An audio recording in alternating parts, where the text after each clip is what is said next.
Timer. I don't have to do this anymore. And yet you did. I know. You did it But I'm anyway. just saying, I don't have to do that anymore. But yet you did. Especially in front of guests. What do you mean? It's for the nostalgia, though. It is. Was it much easier this round? I did nothing. He's our It token, was our token awesome. podcasty. I loved it. Nice. So you can take on more now. No. I can if I get the damn thumbnails to work. We'll talk about that It's later. the second All right. half. It's more of a giddy atmosphere here on the second half of the Dudes Like Us podcast. It's Thursday, March 19th. Dudes Like Us, we have our producer back behind the scenes making sure everything goes well for us. Yes, Whopper specials. Yes, with the Whopper special, that was nice for the first half. Dudes Like Us, I'm Sean. I'm Paul. And I'm Jeff. And I'm Robert. And Robert is our special guest from Ironroot Republic. He's going to be talking to us less about what the first half was. The second half is going to be a little bit more weird. Oh, yeah. It's Very weird. Very weird. We're our dress, I don't think though. we warned Robert for the second half. We're going to talk marketing. Now, check us out. We have an outfit for you to wear. Facebook, Instagram, YouTube, TikTok. Yes. We are on everything, basically. Just look us up, rss.com/Dudes Like Us podcast. God bless. How you doing? I'm still doing great. So the first half of Well, the you're Dudes Like still Us here. podcast, I didn't We- leave yet. That's a start. we sampled the Ironroot Republic assemblage. Which is And- not to the general public yet. No. Well, by the time they hear this next week, Yes, it'll they be it'll take us And it's about outstanding. Outstanding. yeah. Excellent. Yeah, on we Well want to done. rate it in front of you, but I will tell you it did ranked bribe all of them very for that. high. You do Yeah. what? I said I did bribe all of you for that, so that's good. Good. Yes. So It works. No, We- it's Yes. outstanding. It we worked. typically rate things based on type, proof, and Well, this would rate very Rarity. high for me Yeah. based off of the proof. yes, Because when we go back, because we have a lot of 90s, 95s out there, when we revisit those, we're all for the most part, very disappointed. yes. That's where we started, and we liked them. Back for the most then, part, back then we liked because them. we keep track of our ratings. Yeah. We do. And we go back and we're kind of like, oh my gosh, we really liked it back then. And then now we're kind of like, it's not even a blip on the radar. There's no flavor to it. But this would rank high for the 96 proof range, usually about 95 to 100 proof. We kind of group those together. Mhm. This would be right up there. as Now, far is as this the those. first year this came out? So yeah, so there is a version out like on store shelves now that was a 92 proof, and this is like the new and improved version. It's a little bit older. There's also a 4-grain versus the previous version was just a high rye. Oh, this is So- a 4-grain. It's 4-grain. really really Ooh, fun. I didn't blend. even know that. We're really enjoying a lot of the 4 grains. That 4 grain was kind of the Penelope. I think was one of the first 4 grains that we had, and then the Heaven to Hill grain to Mhm. glass Mhm. was kind of a 4 grain. 4 grain came at one point was like desirable. Every time we saw 4 grains, God bless, we Well, gobbled it up. Yeah, in 1845 had a 4-grain. And Yes. they are much trickier to blend. To be They quite are? honest. They Really? are. To really balance the wheat, because wheat can be very soft and sweet, or it can be like very bitter almost. If Ah, you're not really? careful. So, We yeah. have friends like this sitting at the table. Or butter, like you're Yeah, drinking. mostly bitter. Bitter. a little butter. The second half is always kind of a Wow. turn. Okay, we Hey, have look, to focus. Keep the We're focus. very thankful that you came on. You stuck around too. We have a lot of fun doing this podcast. For us listeners out there that don't know what Dudes Like Us about, we're just a group of friends that got together. Been friends for a long time. We would go to bars and events and estate sales. estate sales. sales. And we would have Right. so much banter between us. And then someone went out there and like, you guys ought to do a podcast. And I had all this gear laying around that was aging that left over from the filtered coffee shop in downtown McKinney. And I was like, God bless it. Let's do this. And I remember we set up shop in my office. Yeah, you were in your office first, Yeah. and we were all crammed in there. yes. And it Hopped was up on a little coffee. I don't recall really. Were we even doing bourbon back then? I don't know if we even did bourbon at the first couple shows because it was more of an experiment. Is this what we want? And then half the time shit didn't work. We were recording Oh, yeah. on a thumb drive as Yes. opposed to a blown out computer. What do you call these? The bootleg? Not the bootleg, Yeah, but they the were- seller. The they were seller copies. the bootlegs. That's what it was. I don't even know if we have those recordings anymore, but No. we were I do. just getting blown up and having a ball. Hey, Yeah. we And could not much say has changed. You were almost professional. There we go. almost, There we almost. go. We're very experienced. We still get blown up every now and then. I know we do. Sean. We do. Yeah, Yes. and plus, editing was a lot more difficult. Believe it or not, I know how I am now. There's almost no editing, but there was a time where He went through a 48-step program, oh my gosh, it was tough. and he's better now. It was tough because I always had the attitude I'd rather say it and we could edit it out, because sometimes if you say it, it works out and it wasn't offensive. And Yeah. even though I think, all right, my little spidey sense is tingling, it's going to be offensive, but sometimes So it is. We did the math, If and he had made it to 100%. the 52nd step, we'd be in a much better place. I recommended that, but he's like, I'm good, man. So one of the things we did was we got rid of beer. We Yes. don't drink beer Yes. during the podcast. That's That was a true. big help, and we had a measuring cup, and we started utilizing the measuring cupping on filling up our drinks. And So we it's do kinda helped out. about 2 ounces now. I was not quite this. We were doing 4 ounces Yes. per So episode. okay. So Yeah. and another strategy. thing, bold, very bold strategy. We were all in. We were all in. I mean, it was Okay. all the way up. What ridiculous. could possibly go wrong, right, with that strategy? What could No, but seriously, when you're drinking beer and the carbonation, tell me if I'm wrong, but the carbonation messes with your stomach lining. You're wrong. No, I'm not. Can you let me finish before you said- tell me I'm wrong? You said tell you And wrong. so it actually prepares the stomach lining for whatever you're going to eat or drink after that to be absorbed faster. True or false? false. I have no You have no idea. No, I do. CO2 neutralizes acid. So what it does is the stomach will actually sit on your stomach Okay, longer. I thought he was going to fact check it, but we now we're have the looking at the technology. we're actually looking at the March Madness, which is Yes. this is day one. It's more important. Hey, This is day one, guys. UT is up, guys. And this is- did you get your brackets in?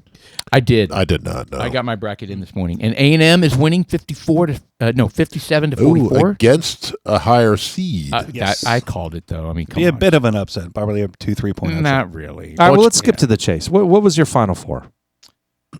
I would have to look it up, but I had Arizona winning the whole thing. Yeah, what about you? I did not fill out a full bracket. I just bet on a couple random games for fun. Ooh, you are better. Yeah. It's a sweet $7 bet, so watch yourself. Dang. Yeah, but Dude, Ironroot's doing really well. You're just throwing hundreds of thousands of dollars That's on right. betting, That's huh? right. I had Howard going all the way. Howard. Really? How's that working out for Bold you? strategy. They're down by 30 at this yeah, but point. they're 24-10. I bet $10 if they would have won. I would have. Yeah. Cashed in. It's $1 million. well. I believe you would have won on a $4 bet. I never really got into March Madness. I've never really got into college, period. I used to be into college basketball. It's completely changed. I think it's probably 5 years to 10 years in front of the football. But I was watching it back when the players would stay at a team for 4 years. Yeah. So I was watching Patrick Ewing. I was watching the Christian Leitners and all of them. So you could follow them. I remember watching Georgetown every single year when they were good and they were going and they had George and all of that stuff. And you Pat Ewing looked like a full-grown man. He did. It was ridiculous. And you had the But you Twin would get Towers. excited. Like a 40-year-old You would- man. But the point is, you would get excited when they were a freshman, and you're like, Correct. dude, they're going to develop into an amazing player. But then they'd leave. Correct. Ooh, this is Sorry, good. go ahead. No, I'm sorry, Jeff. And then- Go ahead. Keep going. well, now tasty. the players move around and leave more frequently. Yep. I'm afraid the football's going to be getting there, but I think the NFL has different rules on how many years you have to play in college before you can join the NFL. I think For now. I think the NBA has you got to play just 1 year. That's If- why. Yeah. That's The why. Cooper, NBA, I mean, you can go from high school. well, that's true. Yeah. You know, Cooper Flag is 19. LeBron did. Yeah. He was 18. How when do you he- feel about that? Kobe and LeBron both went. Kobe directly did. from Yeah, high school. there's been a handful of them. Kevin Garnett was another one that went Yeah. straight from high school. I personally think that I think they need to graduate first. I do your 4 years, and then you can jump on there. I agree. I think they need to go and stay with the school. I think the NIL has ruined. And It again, has. I think the basketball is farther along that line than just because you can get out of the college into the NBA in 1 year. And regarding I'm gonna be a football, little bit of a dissenter on this one. My sister-in-law tutored a lot of college football players at Texas Tech while she was there, Okay. and her commentary of what those kids, even though they graduated technically, what that ends up actually being, what that really looks like, is not. It's not really a degree, Yeah, no, and not no, really going to help them. No, not at the end of the day, and It's not going to be something they can fall back on. It's a ceremonial degree. You know, it's like, hey, you got your honorary doctorate by Right. going to the school. Right. Bill Cosby So got does one it of really those. help them, or should they just go make money? Yeah, or I mean, is it really?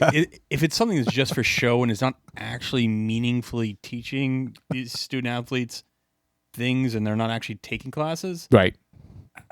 you know, like do they really need the degree at the end of the day? I mean, the don't reality know. is, so let's say they play 3 years, and football's even worse than basketball, right? Yeah. Because they get hurt, they don't play very long. Right. You play football for 3 years in the NFL, okay, and then then what? And if you're not getting You write a book. right, if you're not getting a degree, You coach? and remember, most you of go. the guys are Right. not superstars. No. Most of them don't make phenomenal, crazy money. Is that why? I mean, are you a supporter of college football players getting paid? No. I mean, if you're gonna I'm have not. video games that are making money off of their likeness and those sorts of things, then like to me, like they are taking advantage of the players. True. I'm okay with the video game companies paying them. I'm not okay with the boosters and the colleges paying them. Because in my opinion, I'm with you on that. if you're on a scholarship, you're getting paid to go to school. Yes. True. That's what they're getting paid for. Now, if you're being used in games and all that stuff, I think those companies should pay them. No, and stuff like that. And if they're how would using that be their different, though? likeness and- yeah. How would that be different, though? I mean, to me, one when you start looking competitive advantages of going to different schools and what you can get, the boosters actually make a big impact of who's going to go to what school. At the end of the day. And so to me, like it takes some of the kind of like that was one of the things I loved about college is that how you could have a school that was relatively unknown come out of nowhere. I mean, essentially. Indiana did it this year. Yeah, There you 100%. go. But they And- just stole all their old players from or- wherever that coach was I from guess, what was before. it? Texas Tech. You know, they Texas hired, Tech hired a bunch of kids. Hired a bunch of kids, yeah. Well, I think with Texas Sure. Tech is all the other schools were doing it at that volume. Texas Tech historically had not done it at that volume, so now they're doing it at that volume and competing. and they're competing now. And historically they were not like that. So if they continue on this trend, they may be in the top echelon from here And on it's, out. and it's about who can pony up the money. Yeah, And I know. And And not all colleges can. at the end of the day, when you look at it, if the boosters, if they're not paying the students, they're going to be paying the coaches. And then you have situations like A&M where they're, the boosters bought out. What's his? Oh, my God. $70 Jimbo. million dollars. Yeah. $65 million. He's Yeah, I can't believe that. Count That was it. ridiculous. When I look at like A&M's a state school, and a state school is paying a Yep. coach this much money, like that's tax nauseating. dollars from regular people like going to this essentially. Yeah, but we got refunds. I got a refund Did you really? from I went to A&M. it's called, from your property tax. Yeah, You I got a refund? refund when it's called the Jimbo refund. Uh-huh. Did you not get one? Yeah, I got it. There's Got a a baseball line cap. item down there. Yeah. I know that to me, like I know that's Get to that's when check I a started box. looking at like for me, it's like, yeah, do these schools do they raise a bunch of money for the schools and Yes. and to me, it's one of those things like looking at like if the school's able to generate funds for the school for as a state school Recruitment. for the purpose of what it is, but not No, recruitment, but like no, for the I'm school. saying non-athletic recruitment. yes, 100%. Like I mean, when you raise the profile of the school because the athletics are Mm-hmm. exciting and they're doing well, people want to go to that school for other disciplines, for other careers.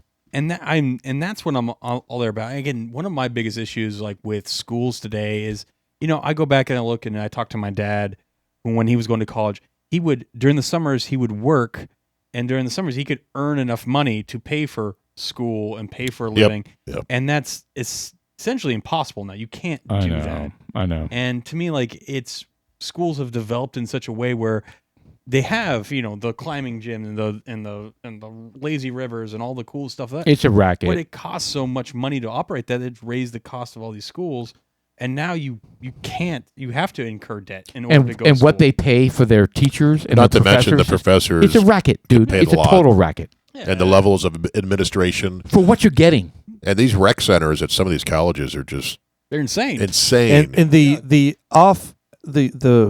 literature that they, or not the literature, but the curriculum that they provide this, and the teachers, how corrupt they are and how jaded regarding left and right politics.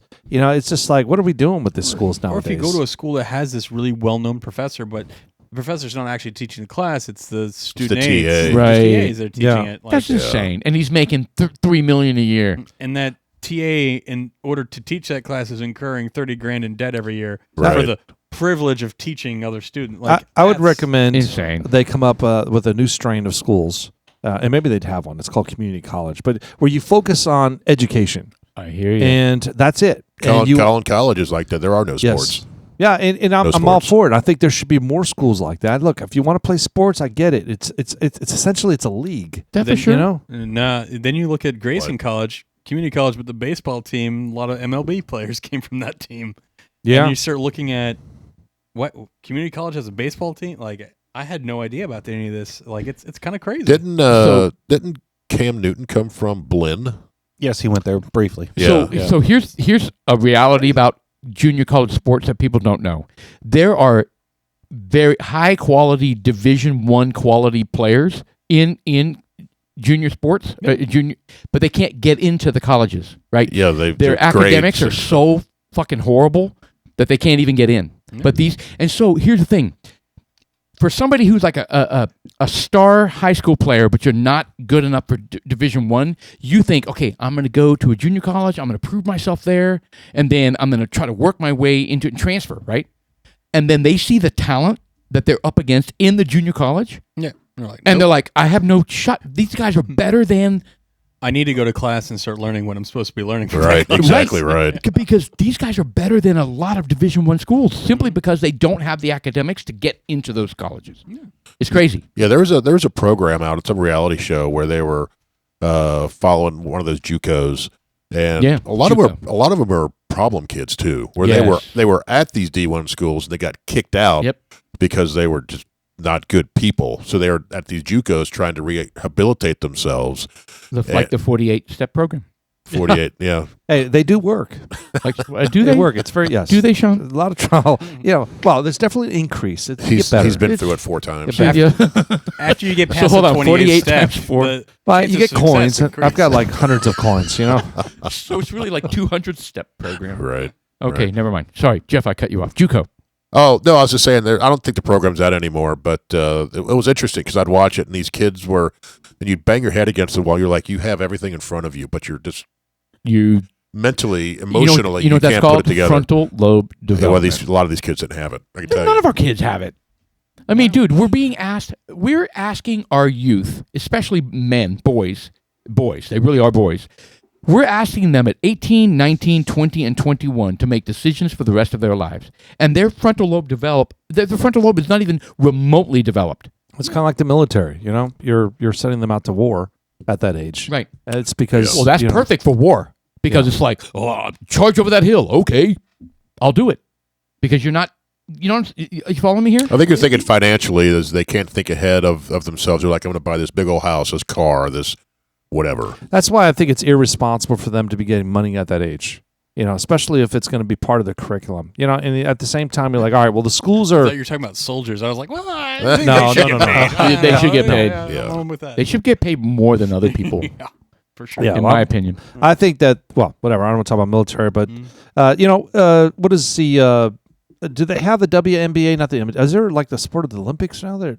You know what's The Olympics are done. Clark. Olympics what- are done.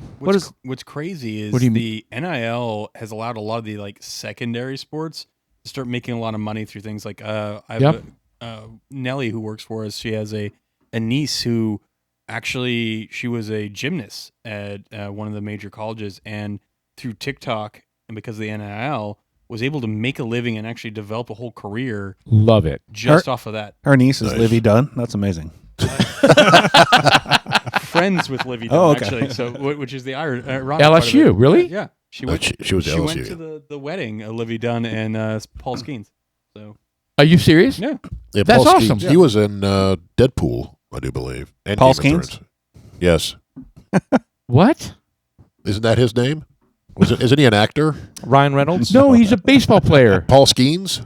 Oh well, I mean, Deadpool. Paul is, Skeens, the Pittsburgh Pirate. Oh, pitcher. I don't know. I Yeah, think he's a baseball player. there's an actor with the last name Skeen as well. Oh, I thought you were being a smartass. No. Okay. No. Okay, so here's what's crazy about this story. She was massive before anybody knew who he was, Yeah. right? So here she is. Kind of like Bonnie Blue. So here she is as the LSU gymnast, but Exactly. she became a TikTok. She's Sensation, gorgeous. yeah. Yeah, a sensation. Perfect word.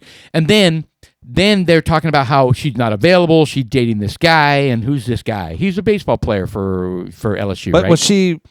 I mean, was it kind of nefarious TikTok style No, sexual? thing? No, not at all. It was- Not at all. It's based on gymnastics. Is where Oh, she really okay, became very But good. she's hot, and she's like, Anyway, he's kind of dorky with his mustache. He turns out to be like a fucking stud in the Major League Baseball. He's pretty He's good. one of the top pitchers in the league Unbelievable. as a second year player. This Talk year. about a power couple. Yeah, it's insane. Insane. So I mentioned a moment ago about Caitlin Clark joining the Olympics, and it says, as of March 2026, Clark is actively participating in the U.S. Women's National Team events.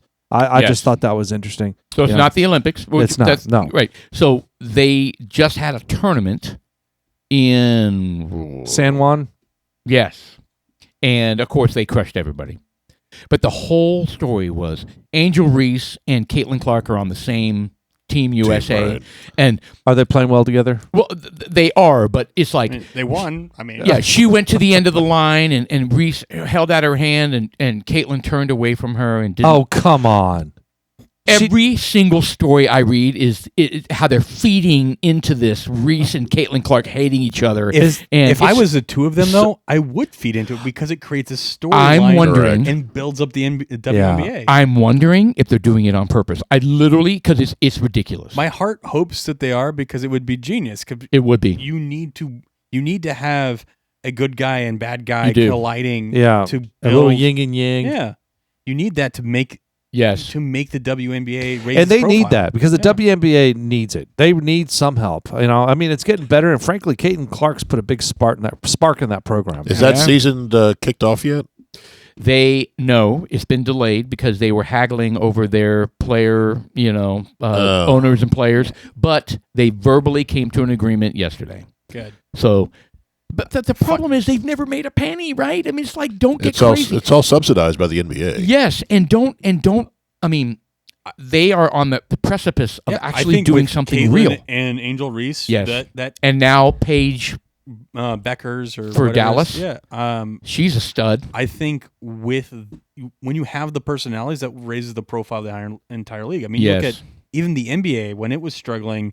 When you started having the big stars, it really started. Larry Bird, Magic Johnson. Yeah, going back and forth. Michael That- Jordan. Everybody starts watching, becomes must-watch TV, and again, what happened? You had that occur. You had Michael Jordan, and that. Yeah, stuff Larry happening. Bird was a huge asshole on the ball Oh, yeah. while he played ball. He used to When you hear him foul. mic'd up, oh my goodness Yeah, gracious! dude. Dude, he was. He's But all he talk could- shit. But he could back it up is the thing. yeah. I was watching this montage of games during those days and the fights during those days. It was brutal. Like the Celtics and the Pistons, they were like, Oh yeah.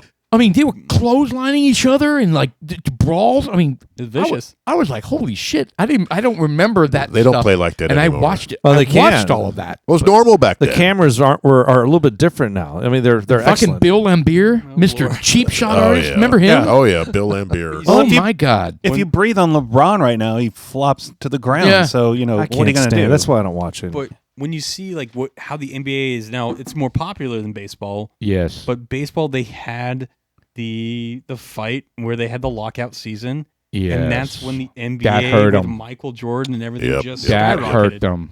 And without those personalities, the NBA never would have done that. And MLB, They've did the recovered. dumbest thing they ever did. Yeah, I don't think they've ever recovered like truly from that. Yeah. from the I mean, lockout. once you get a group of folks like that strike, it doesn't sit well with me. I know think- you said before that you lost baseball when that happened. Yeah, when that happened, I dropped them. It's because like, you guys are making a ridiculous amount of money. There are people out there that are just struggling. They're struggling, and here you are. You play a game. Every You sport's know? done it. Hockey did the lockout. Yeah, and Yeah. And Never even the works NFL out. in 1987, they played the scrub games. never works out. Well, I Remember think the scrub games? Although that did give us the movie, the Replacements? Replacements. Was that not a great movie? By the way? that was Keanu Reeves, right? Yeah, it was. And He's a stud. By Was he the doing way. and Matrix the, moves? The guy that was smoking, Yeah, he was- that was the kicker. I love that movie so much. But yeah, No, to me, that's the best thing that came out of that lockout was hey, what if it happened today? Well, I think I heard that there's a chance that there may be another baseball lockout here in the next year or 2 years. God, it never ends. These guys make $300 million a year. I mean, Yeah. well, not a year, but I mean, Shohei, what's his contract? Showtime. Ohtani. Yeah, $700 million, isn't it? I mean, Are you what- kidding me? Yes, But- no. Yeah. To be Unbelievable. fair, I don't think there's ever been a baseball player like him. Dude. Though. A pitcher that can hit home runs. Right, since Babe Ruth, yeah, right? essentially. Unbelievable. And he can actually steal bases, unlike Babe Ruth. Yeah. So But the way they're getting around it is he's getting paid like $1 million a year. And then I think He's going to play for 700 years? no, he's going to play and then Yeah. he's going to retire and then they're going to pay his ass. yeah. So it's all back And they're end very loaded. carefully saving the money But the until that Dodgers are happens. looking at what the money they're going to make from the TV rights in Asia off of Showtime. Oh, I no mean, shit. It's unbelievable. No, is this the guy that makes his sense? I was like, it's a hell of an investment, the confidence to do it, but they can pull it off. is this the guy whose translator stole his money? Yeah. That's And- that guy, right? Yeah, and fortunately for him, he has a contract that doesn't really matter that he did Yeah. that. But Isn't that 10 crazy? years You guys know what I'm over talking about, 700. right? You No, get I didn't hear that story. So His translator stole his money like how stole- much? Stole like tens of millions of dollars. Oh my gosh. Am I wrong? it was like 10 or 15 million, something like that. I think. And, That- and he's rotting in jail. How much money? 17 million. 17. Yeah. He got caught. And he's rotting yeah. in jail for 57 months in federal prison. Did he get his money back? No, he was allowed to keep it. Yeah, they're like, you're fine, you're good. Don't worry about it. I mean, if you can do the time, I might as well just keep the Are money. you gonna pay the taxes? Cash on it? out with some Cool, little great, gold you're good. bullion. Right. No, I'm sure he didn't get to keep it. No. Crazy. That's Yeah. crazy. Well, when you're talking that much money, people get crazy, greedy, Yes, they and do. stupid. So I mean, how many times you hear Hollywood actors, losing all their money, their managers, or their parents will do it. But also, what is their own parents. sweet gig? Like you were probably making hundreds of thousands of dollars just being the translator for the That best baseball player. should have been enough. Yeah. Right. Nope. How the hell was he given the authority to take that, to be able to get that money, to gain access to that? No idea. So okay, so I just I just read. the book rights that guy could have gone like, hey, I was the translator for Shohei, like Yeah. the movie or TV, right, whatever. Like the guy was set for life and And blew it. blew it. I mean, if you think about it, 57 months isn't that long. Actually, I mean, well, he can't keep the money. Well, how do you know? I don't know. He kept some of it. Well, it's in order to pay back the 17 million plus 1.1 to the IRS. Damn it. See, Well, it says that he crime doesn't pay. he keistered it. he imitated Ohtani, Mhm. so he would log into their accounts and make changes, posing as Ohtani. Gosh, that takes balls. That takes Right. balls. Again, as we say, bold strategy. Bold Yeah, bold strategy. strategy. Didn't work out. And I just read a story. So she was a big time Sports Illustrated supermodel, and Kathy Ireland. Kathy Ireland, and she went on to like have her own brand and like I don't know if it was makeup or clothes or whatever. And Furniture and stuff, yeah. she just filed a lawsuit that You're talking about Kathy Ireland, the Yes. 80s kind of model? Swimsuit model, yeah. Yes. Oh, dude, I had her posters for Budweiser. Yes. Oh, She yeah. literally this week came out with a massive lawsuit against her management team. They bilked her for hundreds of millions Yeah. of dollars. Like almost all of it. Almost all of it. She's bankrupt.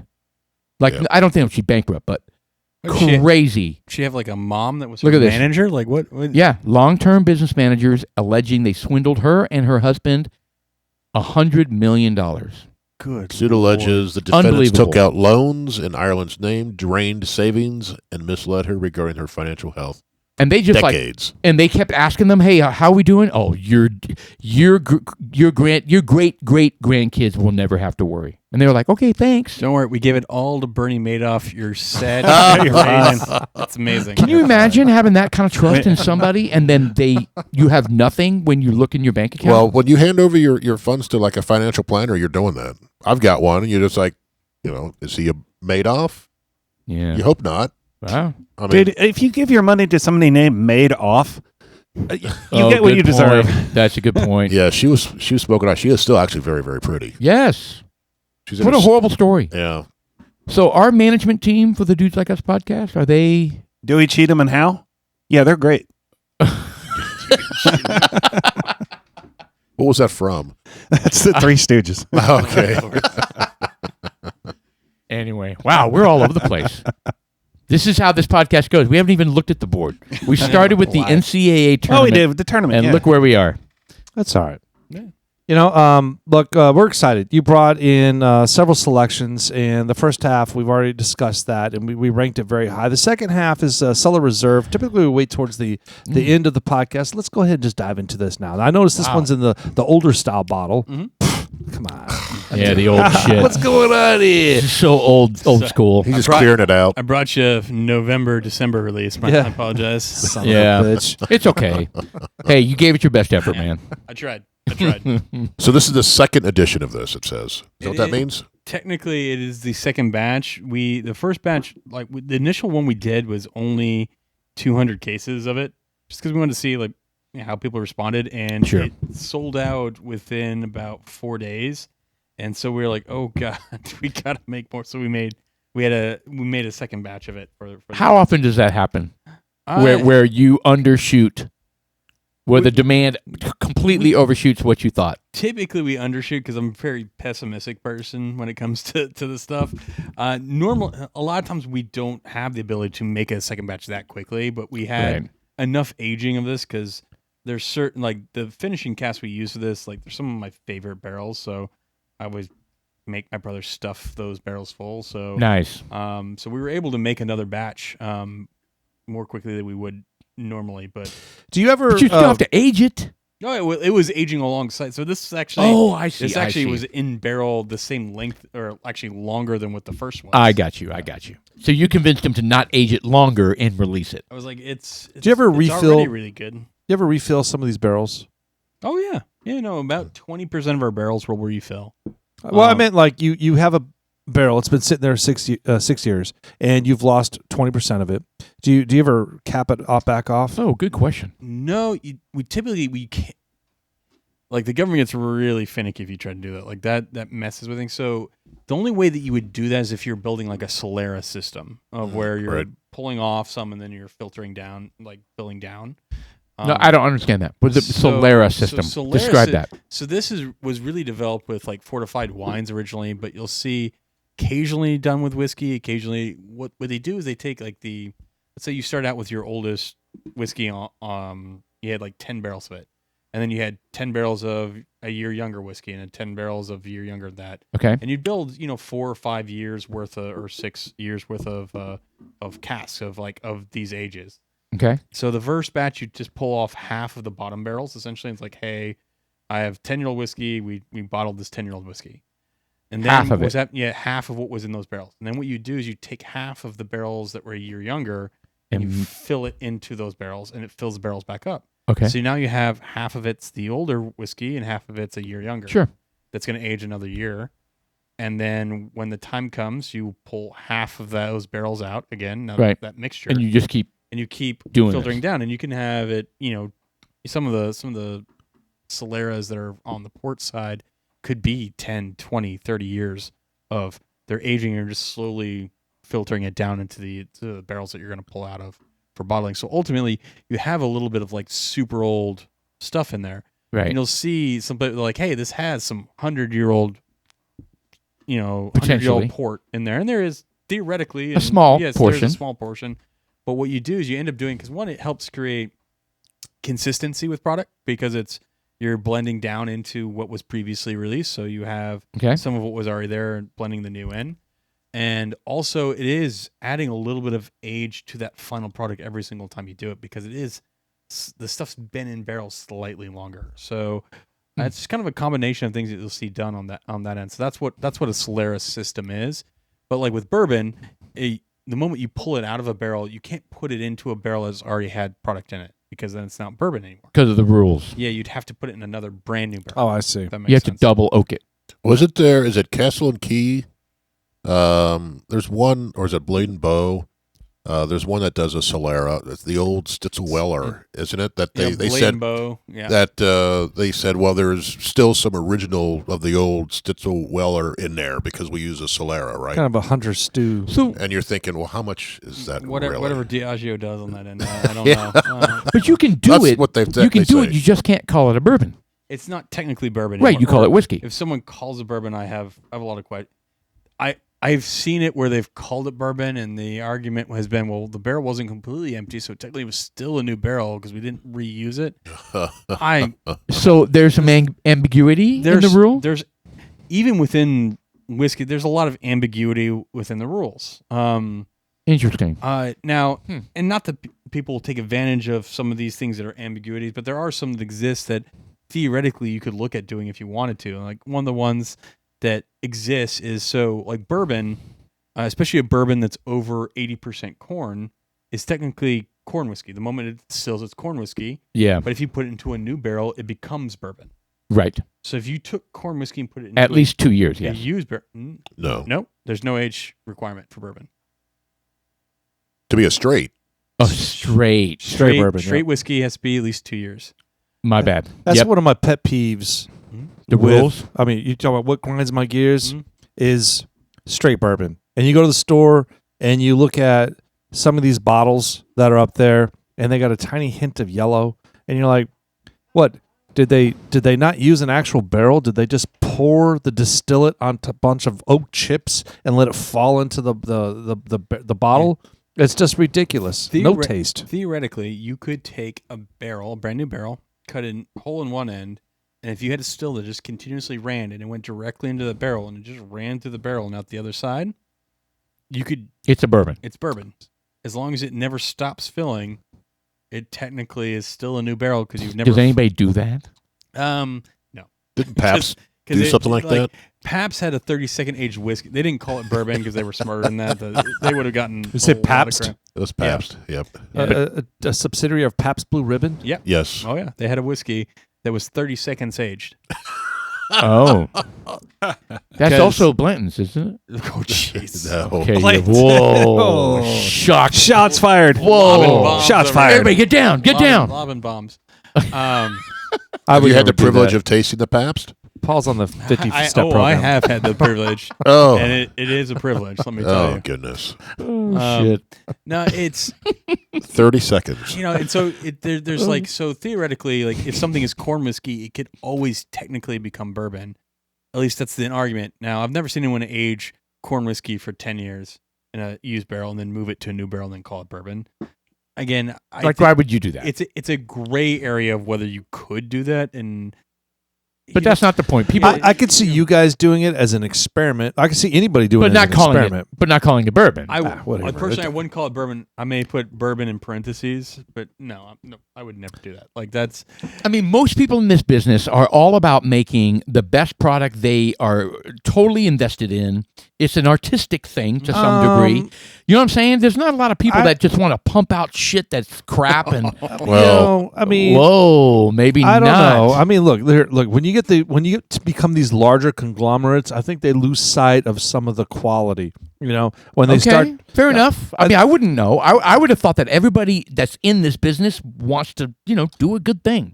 There's a lot of NDPs that have developed over the years that their goal is just to make money. They don't care what the product is, how it's made. They don't care anything. And they have celebrities endorsing it, and the stuff is shit. And we've experienced that multiple times. That's my grind my gears, as Sean mentioned it earlier. These NDPs who use MGP and they don't really call it out, and they're just throwing stuff against the wall to see. Yeah, they had Aikman and they've whatever. There's Novacek. Is it Novacek? Yeah, I mean, Novacek, it's just 84. Aikman had a beer. Yeah. Everybody's got their own. Well, we also we have Hell House out there. Well, actually, we scored that pretty. Oh no, we did not. That's innovative. No, it's terrible. They do flash. I don't think I've heard this one. Okay, hold on. It's terrible. We had Tres Hombres 2 weeks ago. Yeah, ZC Top. That was that's from That's ZC actually Top, good. and it's also a product of Balcones. Yeah, I'm talking about Hell House. Oh, that's horrible. Who they They do flash aging. They somehow developed this technique to age it like within 2 weeks or something like that. And it's absolutely disgusting. It's horrible. I've seen, Hell House right there. And it's endorsed by Leonard Skinner. Oh my God, that was a mistake. Oh, we tasted the Dallas whiskey event. Right? They left all of their bottles there. They did. Anytime you see flash aged, I know it's. What do they say on this website about how they age it? Do they Are they bragging about there? I'm sure they It's are. It's like a tea bag style. Okay. Well, I don't know. They It's could. always ended up with the Oak. best things. Hold on, just go back up. Oak driven finish.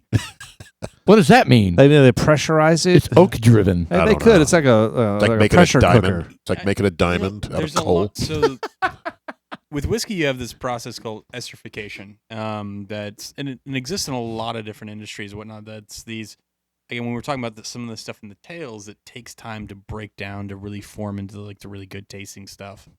And I'll tell you right now, if someone discovered a way to really fast forward esterification, That's great. there's so many applications beyond whiskey for like medical and everything else where you Oh. would make billions of dollars if you figured out actually how to speed that process up. Sean, And write that do it. down. I'm already on it. So Okay. when someone says that they've developed a way to flash age whiskey and in 2 weeks they can make a whiskey taste like it's 10 or 20 years, They would be doing something else. I'm also billions. I'm very skeptical because this is the worst application for making money doing that process. I've heard if you've taken whiskey and you keister it into a cow, it ferments faster. It could be. Yes, the methane Could be. is. Yeah. But we have that out We're there. If you glossing want to over that. partake, we do have that. Which part? Oh, the So- Hell The House. Hell House. Well, maybe No. we should bring it out here and just see how it stacks Yeah. up. No, Now, that being said, if someone does figure out a way, I am all aboard. I would think it would be amazing if you found. And there have been some processes I will say that I've seen and tasted that are better than others that have been better replications of it. There's been some I'm interesting kinda- like centrifuge pressure things I've seen that have done Yeah, I was going to ask about better atmospheric. jobs of doing it. But Interesting. With But- atmospheric pressure increase. Yeah, no, you can extraction rates. Like it's very easy to increase extraction. We know how to do that. Like you increase pressure, you increase heat, reduce heat, increase heat, reduce heat.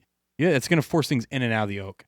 The problem is that there's certain elements of the oak that it takes time for those things to properly break down and soften. Otherwise- Germinate. Otherwise, you're just pulling like raw oak into the whiskey, which we can go in the warehouse and I can taste you on some 6-month-old whiskey where you get raw oak character. I see. It's like a bread rising. You can't force that. Yeah, we Yeah. haven't figured out. Is there a way theoretically probably to do it?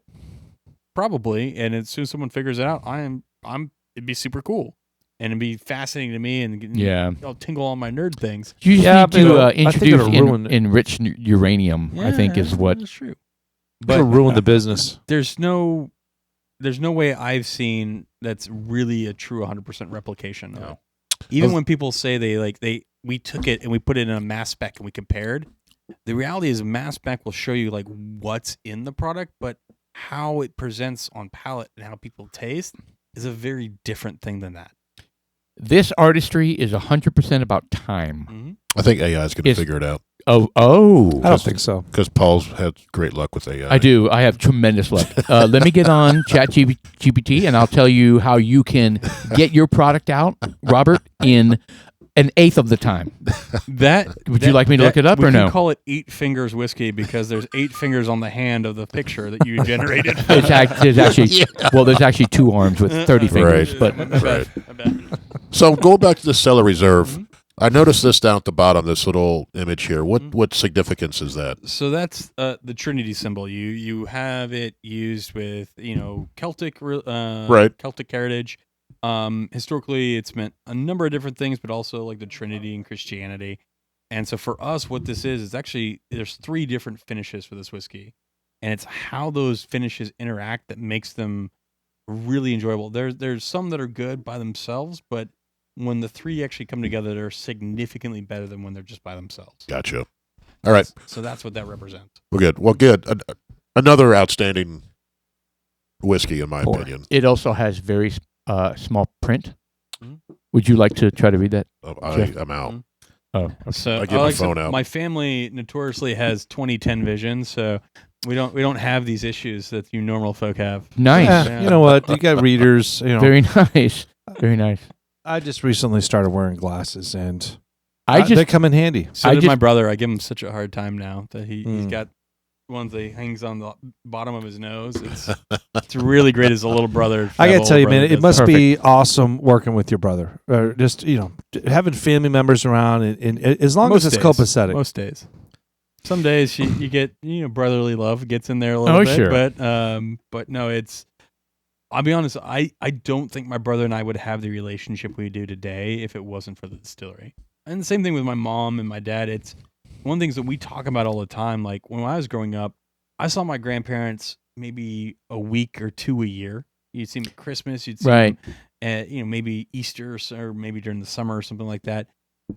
My niece and nephew they see my parents every week. They get that sort of relationship with them. That's awesome. My parents only saw their parents every 2 weeks a year, and I get to see mine every day. And it's a huge blessing. It's a huge something I don't think I would have any other way. And it's something that's really cool to have that sort of family relationship. Now, I would say, when I was in high school, would you have asked me, you think I could spend every day with my parents and my brother? I told you absolutely not. But you find ways to love and you find ways to work with each other. Well, and you grow and you mature and your frontal lobe develops. I guess. And you start to think that family's, important. And as long as you keep your dad off of the forklifts. That's true. We've heard that story. Gets broken and you're good to go. Your mom's a great person too. I mean, she's great. The parts she's a significant part of the whole tour experience. Oh my God, the place wouldn't run without her. That is 100% the truth. She's awesome. She just spent the last 2 weeks in Japan for her first vacation in 10 years. She was a vacation. Ooh. So she left my dad and my brother and myself at the distillery. And God help us, we didn't burn it down, but hey, I'm glad she's back. Did she drop off any local samples to some of the Japanese distilleries out there? She may have a little bit. She brought some bottles back too. So there was an exchange, huh? Yeah, there's always it's cultural exchange. It's the way honestly, very nice. Sincerely, I'm asking: did she go out there and talk to some of those folks to see if we can't finagle a relationship somehow? She didn't want to out there on this trip. She did buy quite a bit of whiskey to bring back, and that was more to do with the trip that her and her sister went on. It wasn't a distillery trip, if that makes sense. So if it's like my brother, myself, and my mom, if we go to a place together and it's not other people, then that's exactly what we do. We go in again, like we did with the folks in France or but that's Mexico. also work. That's also work. No, it's a vacation, yes, but that's work. She's not working. Yeah, so she went on a cruise. That's what I'm saying. It was very much not that focus on that trip. Does she get the drink package? She brings it with her. I don't know. Nice. Smuggles it in? Wow. You know it. So let's talk about you and your brother. You have very different aspects. You both do different parts of the business. Yes. Right? Yeah. He's the mad scientist in the lab, doing a lot of the the tinkering with everything we talked about in the first half. You are the face of the company. Are you also quality and control? Well, I'm the better looking brother, so that's where we had that to helps that from the beginning. That helps. But no, you're talking to the operational side of it, the distributors, and so talk to the different aspects of what you guys do. My brother first of all, my brother's an engineer. He's very technical minded. He's very thorough. He's OCD as well. So the way that he documents, I'm way more ADD. I'm way more like woo, like so. Right. When it comes to the production and the processes and everything like that, he's way better at documenting and maintaining. Again, just the way things go, and then from when it comes to like, hey, how are we going to do the steam? How much cooling do we need? How do we want to run the chilling rooms? Like he's the person that comes in and understands and runs that. And he also has a really great guy that works with him. That's Jeff, who's kind of head of maintenance for us, but also he does a lot on the production side as well. No, it's not Jeff. No, Jeff, it's not you. Yeah. No. But Jeff's another engineer. So Jeff actually rebuilt our entire bottling line that used to fill the old bottles, but rebuilt it and reconfigured it. So now it fills the new bottles, new corks, like rebuilt the whole thing so that now the cork feeder doesn't do the smaller corks, it does the bigger corks, and having to rebuild and reconstruct. That's not insignificant. And reprogram the machine, which was a Chinese Italian combination of equipment that he was able to reprogram. No shit. So when it comes to like that type of mindset, that's just not me. That's not what my strength is. I'm much more of a bullshitter. I like going out, hanging out with people, There and you go. doing things, and so that's more the. While I do help out with the production side, and obviously, like I have a pretty good understanding because initially it was just me and my brother doing stuff. Yeah. I handle a lot more I would say the face forward stuff a lot more of the time. How about your spouses? Do they participate in some of the aspects of the business? So my sister-in-law, she does not. She's a teacher up in Denison, and Pottsboro. So she doesn't do as much with the business directly, other than supporting my brother, which is that's a full-time job in its own. Right. It's a little brother saying that. Being a teacher is probably a harder job anyway, to be That's honest. the truth. The truth on that. My wife's a teacher, and we have multiple teachers. Jeff's wife's a teacher, so we know. My wife, she does actually support. She does a lot of our social media. Nice. Because my wife had back in 2018 had a catastrophic injury and spent many months in the hospital. And part of that time in the hospital, she was just scrolling through social media, and her comment to me was like, "Your social media is god awful. Let me do it. Let me just give it to me." So handed it over to her, and so she does that. She has a full-time job that she does as well, but she'll do all of our social media.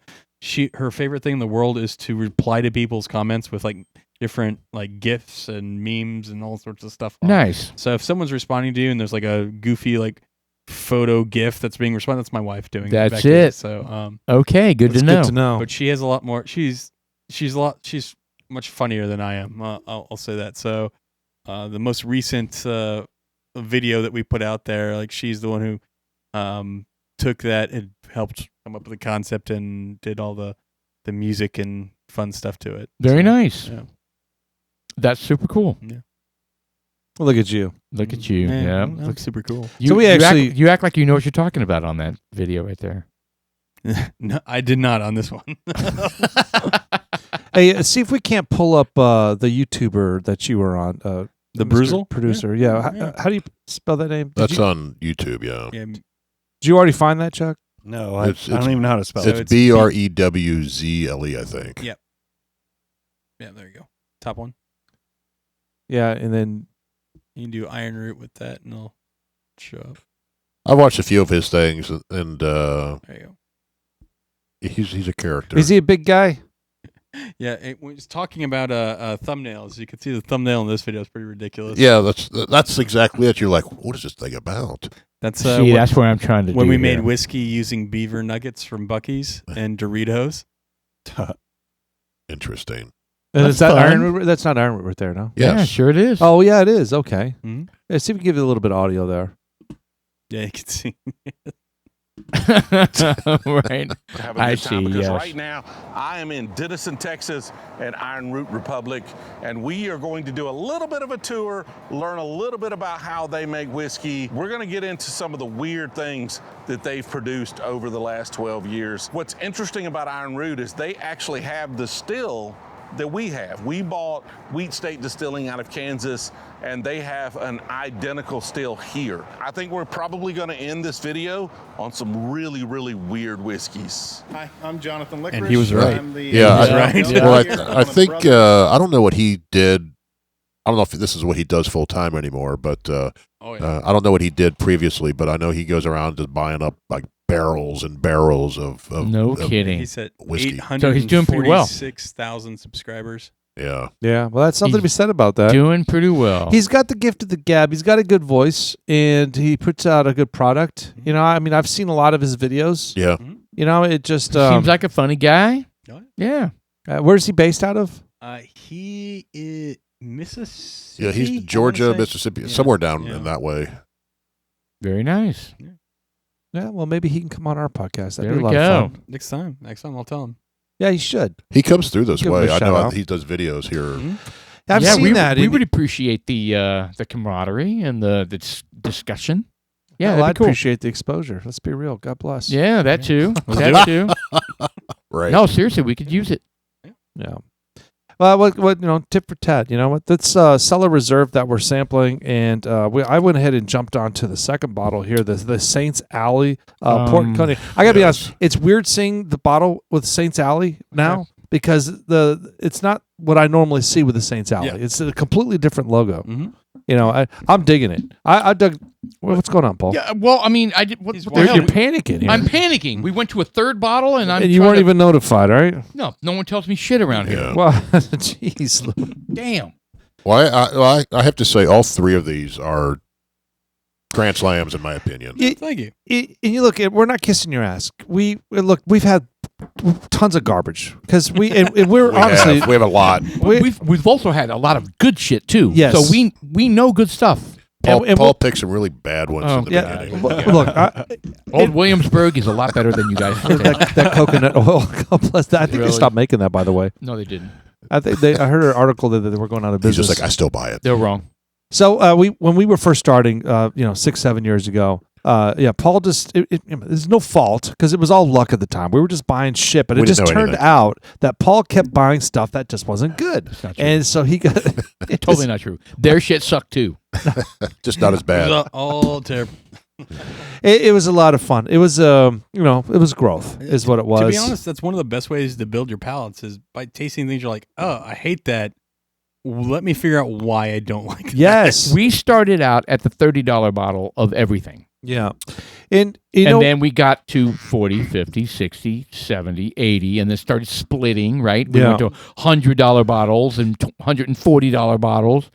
Well, I mean, we that have whole- different palettes though Yeah. now, and so I mean there are stuff that Jeff will like and that we won't really get into, and Jeff doesn't really like a lot of the smoky stuff, and I enjoy the smoky stuff. So we're starting to get our own little niche, and we can kind of anticipate certain things, and I think it's a lot of fun. Yeah. It's a fun. In fact, we'll bring something, we'll introduce it. We'll kind of like I want to see their reaction, and secretly I'll know it's smoky, and I'll want Jeff to taste it just to like get a look at his face. Right.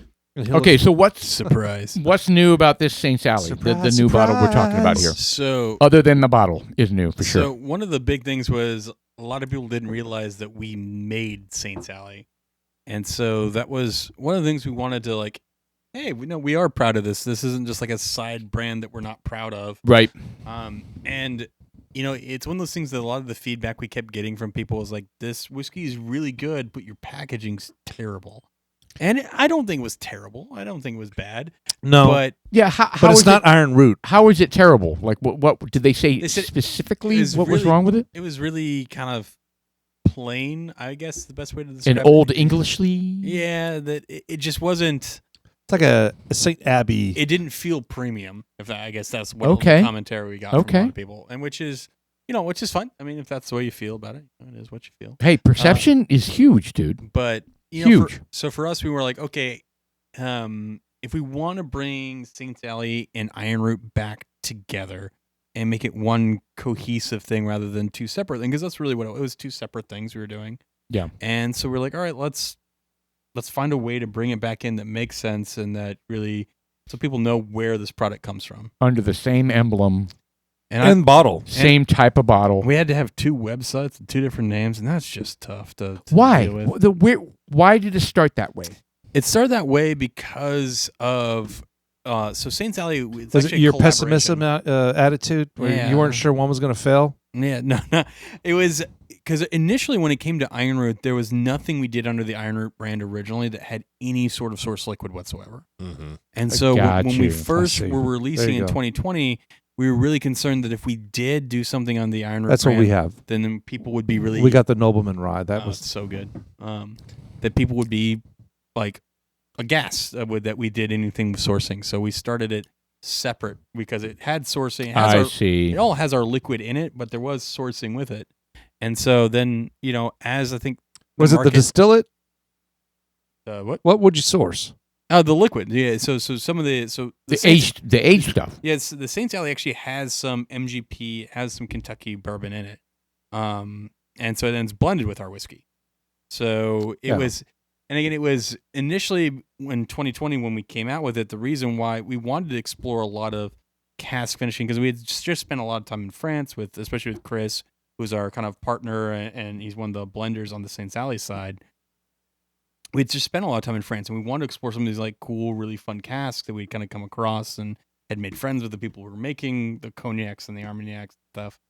And we wanted to explore that, but we just didn't have the liquid to do it because Harbinger and Promethean had blown up so much. Like I just didn't have any spare liquid. No, And so for us, we were like, okay, well, all right, we don't have any spare liquid. Well, what can we do about that? And so that's when like we started talking with Chris of like, hey, Chris, in your experience, because he's the liquor hound on YouTube, who's been doing it for 20 years now. Started collecting whiskey in like 94. Oh, wow. So he's got some really nutso stuff. Like he's got bottles of bourbon from like 1914. Oh, Wow. Like, crazy stuff in his collection. It's nuts. sealed. No, he's open and drinking it. Like he'll pour you That's- samples of it. That is awesome. Some of the So weirdest shit I've I ever gotta had in ask. my So life, when I'll you tell you that. when you open up a bottle like that, I know with wine they'll add argon or some gas like that. Is that appropriate to do with some of these whiskeys? He does. Because I mean, the reality is liquor is far more stable than wine. Like liquor, for the most part, unless it's like just down to a little Yeah, bit, it's going to stay fairly stable. Now, will it change a little bit as you off gas and as you do things? Yeah, it does change a little bit. And some older spirits can be a little bit more brittle in that aspect. So he will argon gas his stuff. Especially stuff like that he knows that he's only going to go to every very rare once in a while.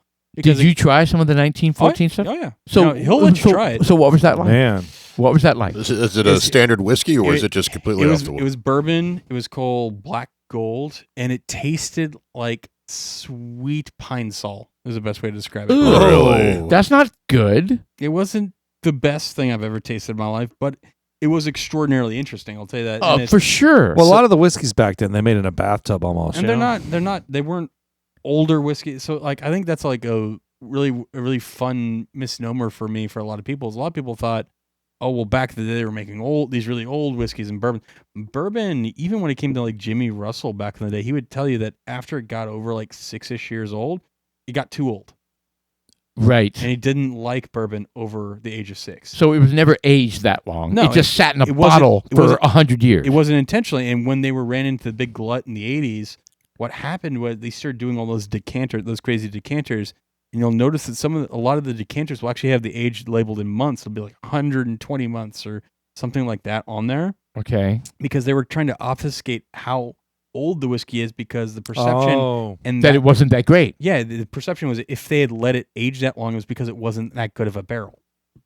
Oh my God. So And how different that perception is now. today. So and then a lot of the times they blended a little bit of younger with older bourbon so they could use the younger age statement. those rookies. Because that was more desirable. Right. And that's one of the crazy things that just kind of blows my mind today, it's very much the opposite now. Mhm. But when you start looking at a lot of those like dusty bourbon characteristics and stuff like that, there's a lot of reasons why those certain flavors appeared, and some of it was they had this. They whiskey- weren't aged very long. They weren't either. Some of them weren't aged very long, and then some of them had older whiskey that they blended this young whiskey into to try to Right. bring it back down. They to just, being- like I said, they just sat in a Yeah. bottle for 150 years. It doesn't mean they're good. And it Not doesn't mean always. they're aged like super So long. when did the Bottle and Bond Act come around? That's funny. Oh, Was that Lord. after 1914? It's actually your first. That was the first like food safety act. Right. To Yes. be honest with you, Yes. you could probably Google the exact. Well, the reason I'm date, asking 'cause- is that 1914. Who knows what was really in that? If the Bottle and There you Bond go. Act, I don't think bottle and bond existed. That it was after prohibition, right? 1890. I thought it was. 1897. Yeah. Okay. It's 1897. before- Oh way- shit! Way before prohibition. Yeah. Yeah. No, it predates your food, like the water safety act and stuff like that. Yeah, because people were, Wow. who knows what they were putting They in were- their barrels. They were mixing all sorts of crap. in and it they were stuff. killing people. Yeah. Because they were putting like tobacco juice. You go and blind, eat turpentine drinking that. and all sorts of stuff Right. in there.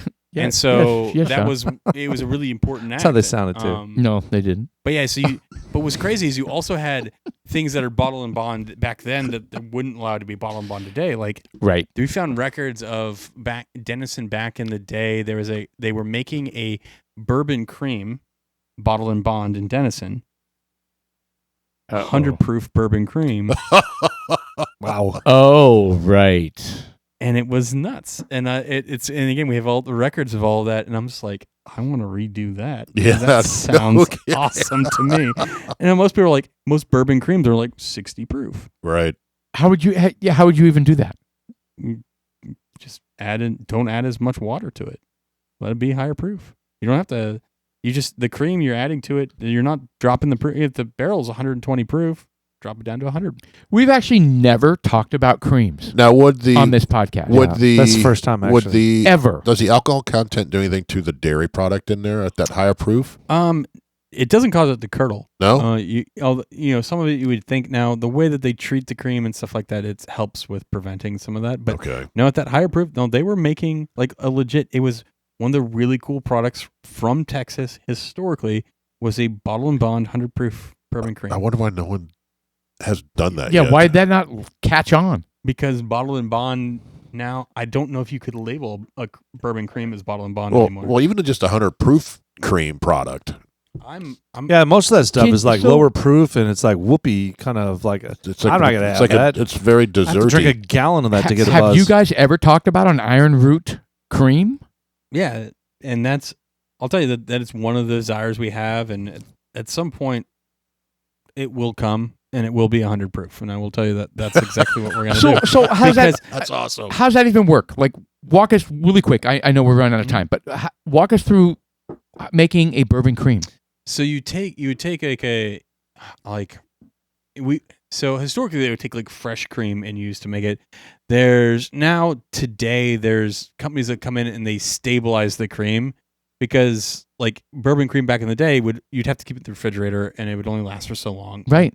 So for us, you would get a stable cream, and it's trying to figure out what the right stable cream is that we want to use, has the right sweetness level, has all those things. And then you blend it with the bourbon that you want for the right flavor profile. How do you stabilize a cream? make it a powder? I mean, through powdered milk. pasteurization, there's a number of processes you can do to stabilize cream. They also And these are not they fortify it. hydrogenated oils or anything No, like that. it's actually it's basically cream with alcohol added to it to stabilize it to 20% alcohol. Nice. So just like where you stabilize fortified wines, you can stabilize anything at that proof. It's like one of Okay. the finishes we use for the Cellar Reserve is called Pinot de Charente. And Pinot de Charente, well, Pinot is actually spelled Pineau,